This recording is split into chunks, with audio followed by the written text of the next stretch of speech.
Hello friends, welcome back again in e notes. तो अभी हमने जस्ट कंडक्शन थ्रू प्लेन वाल पढ़ा है कि प्लेन वाल से जब हीट कंडक्ट होता है तब फिर उसके लिए इक्वेशन क्या बनेगा हीट टेम्परेचर डिस्ट्रीब्यूशन का, और उससे हमारा जो नेट हीट फ्लो होता है उसका इक्वेशन क्या बनेगा। और हमने देखा था थर्मल रेजिस्टेंस का भी इक्वेशन क्या बनेगा प्लेन वाल पे। ठीक है, तो उसी से रिलेटेड अब हम दो न्यूमेरिकल इस लेक्चर में लगाने वाले हैं। ठीक है, ताकि जो थोड़ा बहुत डाउट हो वो क्लियर हो जाए। सो चलिए शुरू करते हैं हम। ना काफ़ी बड़ा आपको क्वेश्चन दिख रहा होगा। ठीक है, प्रॉब्लम नंबर 1 है ये हमारा। काफ़ी बड़ा आपको ये क्वेश्चन दिख रहा होगा बट ये है नहीं। ठीक है, बस समझ लीजिए कुछ डिटेलिंग बताना है इसलिए क्वेश्चन थोड़ा बड़ा है, अदरवाइज कुछ है नहीं। ठीक है, चलिए समझते हैं। A plain slab of thickness L 60 centimetre is made of material of thermal conductivity इतना। अगर मैं आपको ये समझाऊं तो एक्चुअल में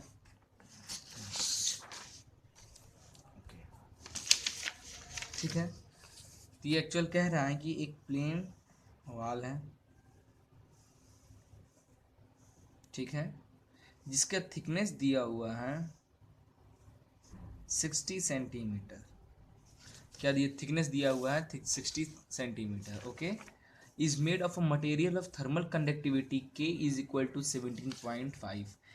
इस मटेरियल जिस भी मटेरियल का बना है उसकी थर्मल कंडक्टिविटी है 17.5 watt per metre degree Celsius. Okay, the left side of the slab absorbs a net amount of radiant energy from a radiant source at the rate of q is equal to इतना। ठीक है, for example यहाँ पे कोई source है। For example यहाँ पे एक कैंडल है, ठीक है, कैंडल या कोई फर्नेस वगैरह हो, तो ये हमारा रेडिएंट सोर्स हुआ, किसी रेडिएशन निकल रहा है और आके हमारी इस वाल से कनेक्ट हो रहा है। तो इसका जो यहाँ का जो ये हीट एक्सचेंज प्रोसेस है क्यू, जो रेडिएंट का जो आपका एनर्जी जो ट्रांसफ़र हो रहा है वो है अपना 530 वाट पर मीटर स्क्वायर। ठीक है, यही कह रहा है क्वेश्चन में ना। Now, if the right hand face of the slab is at a constant temperature T2 is equal to 38 degree Celsius. ठीक है, लेफ्ट हैंड साइड का टेम्परेचर नहीं दिया है बट एनर्जी कितना ट्रांसफर हो रहा है वो बता रहा है, और जो राइट हैंड साइड है उसका टेम्परेचर मीन्स T2 दिया हुआ है 38 degree Celsius. Okay, set of the expression of temperature distribution. Temperature distribution का इक्वेशन आपको फाइंड करना है जिसका फॉर्मूला हमने अभी जस्ट निकाला था, that is T2 minus T1 upon L x plus T1। ठीक है, ये हमारा टेम्परेचर डिस्ट्रीब्यूशन है प्लेन वाल के लिए। ठीक है, कंडक्शन थ्रू अ प्लेन वाल के लिए टेम्परेचर डिस्ट्रीब्यूशन का जो हमारा फॉर्मूला बनेगा ये बनेगा। ठीक है, अब हमें इसमें T2 T1 कैलकुलेट करके पुट करना है। L हमारे पास है ही, T1 है, हमें पुट करना है, वैल्यू हमारा आ जाएगा। ठीक है, अब ध्यान देना। ठीक है, अगला है set up an expression for the temperature distribution with the slab as a function of relevant space coordinates their form. उसके बाद ये सबसे पहले तो कैलकुलेट करना है, उसके बाद उसी में work out the temperature at the mid plane of the slab. ये स्लैब का जो बनना है इसके मिड प्लेन पे क्या हमारा टेम्परेचर डिस्ट्रीब्यूशन होगा वो कैलकुलेट करना है। ठीक है, ये जो एक्चुअल जो एक्स है हमें एक्स फाइंड करना है। अगर मिड प्लेन की बात कर दिया, ये टोटल 60 सेंटीमीटर है, तो मिड प्लेन जो ये है हमारा वो कितना हो जाएगा 30 सेंटीमीटर। मीन्स एक्स 30 सेंटीमीटर पे हमें टेम्परेचर डिस्ट्रीब्यूशन फाइंड करना है। अब हमें T1 कैलकुलेट करना है। किसी तरह हम T1 कैलकुलेट कर लें तो हमारा ये इक्वेशन टेम्परेचर डिस्ट्रीब्यूशन कैलकुलेट हो जाएगा। आगे ये बोला है कि therefore work out the temperature at the mid plane of the slab and the maximum temperature within the slab. It may be pursued that the temperature distribution is steady and there is no heat generation. ये condition देखो आपको दे दिया कि आपका जो temperature distribution होगा वो study condition होगा और कोई हीट जनरेट नहीं होगा उसमें से।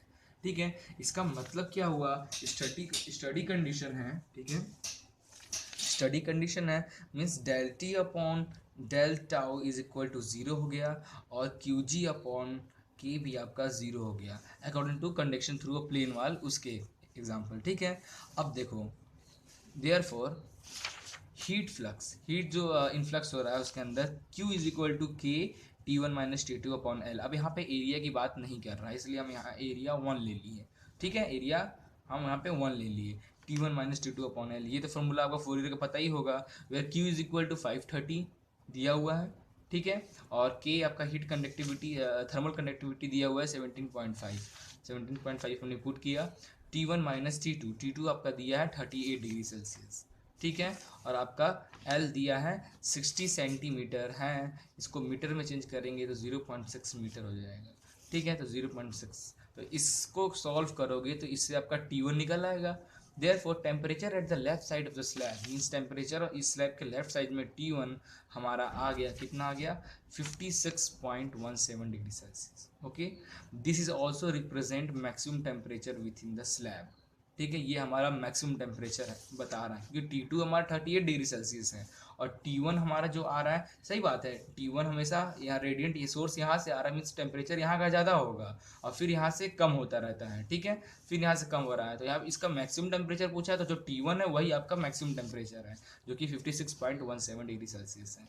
Now from the expression for steady state temperature distribution T is equal to T2 minus T1 upon Lx plus T1, ये तो हमें पता है temperature distribution in conduction through plane wall, और मिड पॉइंट की बात कर रहा है तो हम at mid point x is equal to 30 centimetre which means 0.3 metre हो जाएगा 100 से डिवाइड करके।